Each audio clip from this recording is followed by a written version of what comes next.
రేవంత్ రెడ్డి గారు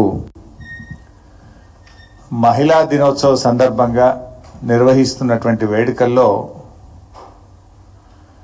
ముఖ్యమంత్రి రేవంత్ రెడ్డి గారు, ఉప ముఖ్యమంత్రి బట్టి విక్రమార్క గారు పరేడ్ గ్రౌండ్ సాక్షిగా పచ్చి అబద్ధాలు మాట్లాడారు. ఒక్క మాటలో చెప్పాలంటే, అబద్ధానికి అంగిలాగు దొరికితే ఎట్లుంటది అంటే రేవంత్ రెడ్డి, అబద్ధానికి అంగిలాగు దొరికితే ఎట్లుంటది అంటే అచ్చం రేవంత్ రెడ్డి లెక్క ఉంటుంది. ఒక బాధ్యతాయుతమైన రాజ్యాంగబద్ధమైన పదవిలో ఉన్నప్పుడు ఏం మాట్లాడినా జవాబుదారీతనంతో నిజాలు మాట్లాడాలి. నువ్వు గతంలో ప్రతిపక్షంలో ఉన్నప్పుడు బీఆర్ఎస్ పార్టీ మీద బుర్ర జల్లాలని అడ్డగోలుగా అబద్ధాలు ఆడితే చెల్లింది. కానీ నువ్వు ఈరోజు ముఖ్యమంత్రిగా ఉన్నావు. ముఖ్యమంత్రిగా కూడా అదే అబద్ధాల పరంపర కొనసాగిస్తే ప్రజల్లో నువ్వే పలచనైపోతావు. నువ్వు ఎప్పుడైనా తప్పిపోయి నిజం మాట్లాడినా నేను ఎవడు నమ్మని పరిస్థితి ఏర్పడుతుంది. నిన్న రేవంత్ రెడ్డి గారు మాట్లాడుతూ ఏమంటాడంటే 21,000 కోట్ల వడ్డీ లేని రుణాలు అందించాము అన్నాడు. 21,000 కోట్లు వడ్డీ లేని రుణం మహిళలకు ఈ సంవత్సరంలో అందించాము అన్నాడు. నేను మొన్న అసెంబ్లీలో క్వశ్చన్ వేసిన. ఇది అసెంబ్లీలో నా క్వశ్చను ఆన్సర్. ఇది నేనే ఒట్టిగా ఏది మాట్లాడను. ఏది మాట్లాడినా ఆధారాలతోని నిజాయితీగా మాట్లాడడం మా కేసీఆర్ గారు నేర్పారు. ఇది అసెంబ్లీలో మొన్న జరిగిన అసెంబ్లీ సెషన్లో నేను వేసిన క్వశ్చను. దీనికి సమాధానం సీతక్క గారు, మంత్రి గారు ఇచ్చారు. క్వశ్చన్లో ఏంటంటే,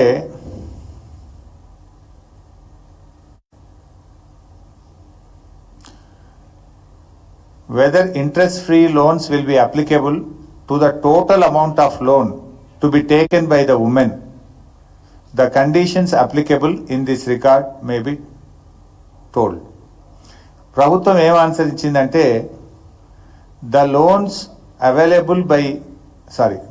availed by SHGs from banks and Srinidhi are eligible to interest subvention. GO number 27 dated 2/3/2015 up to loan outstanding of 5 lakhs. అంటే ఇది కేసీఆర్ గారు ఇచ్చిన జీవో. 2015వ సంవత్సరంలో 5 లక్షల రూపాయల వరకు స్త్రీనిధి కింద కానీ ఎస్హెచ్జి గ్రూప్స్ బ్యాంక్ లింకేజ్ కింద కానీ తీసుకుంటే 5 లక్షల వరకు వాళ్ళకి వడ్డీ లేని రుణం అందిస్తామని 2015లో కేసీఆర్ గారి ప్రభుత్వం జీవో ఇచ్చింది. ఆ జీవోకు లోబడి మాత్రమే 5 లక్షల లిమిట్కు మాత్రమే వడ్డీ లేని రుణం ఉంటుంది. దాని మీద ఎంత తీసుకున్నా కూడా వడ్డీ మహిళా సంఘమే కట్టుకోవాలని ఇది శాసనసభలో కాంగ్రెస్ ప్రభుత్వం ఇచ్చిన సమాధానం. మరి నేనేమంటున్నారు, 21,000 కోట్ల వడ్డీ లేని రుణం అందించాము అన్నారు. ఇప్పుడు ఒక్కొక్క గ్రూప్కు 15 లక్షలు 20 లక్షల రూపాయలు తీసుకున్నారు. మరి 20 లక్షల గ్రూప్ తీసుకున్న గ్రూప్కు వడ్డీ లేని రుణం వస్తుందా? 5 లక్షలకే వడ్డీ లేని రుణం వస్తుంది. మీద తీసుకున్న 15 లక్షలకు 12% వడ్డీ కట్టాలి. వాళ్ళు 12%, 12.5% బ్యాంకులు ఛార్జ్ చేస్తున్నాయి. నేను నా నియోజకవర్గ మహిళా సంఘాలతో మాట్లాడి అన్ని ఆధారాలు తీసుకొని అసెంబ్లీ సమాధానంతో సహా బాధ్యతాయుతంగా ఈరోజు ప్రభుత్వంలో అడుగుతా ఉన్నా నేను. అంటే 21,000 కోట్లు వడ్డీ లేని రుణాలు ఇవ్వకుండానే మేము మొత్తం 21,000 కోట్లు వడ్డీ లేని రుణాలు ఇచ్చామని చెప్పి ఈ రాష్ట్ర మహిళల్ని రేవంత్ రెడ్డి మోసం చేస్తున్నాడు, దగా చేస్తున్నాడు. మరి నిజంగానే ఇచ్చిందా? ఇస్తే చెప్పండి, ఆడిచ్చిండ్రు. మరి నువ్వు అసెంబ్లీలో ఆన్సర్ ఇచ్చినావు, 5 లక్షలకే వర్తిస్తుంది అన్నావు. అంటే 10 లక్షలు తీసుకుంటే 5 లక్షలకు వడ్డీ లేని రుణం, మీద 5 లక్షలకు 12% వడ్డీ. 15 లక్షలు తీసుకుంటే మీద 10 లక్షలకు వడ్డీ కట్టాలి. 20 లక్షలు తీసుకుంటే మిగతా 15 లక్షలకు 12% వడ్డీ కట్టాలి.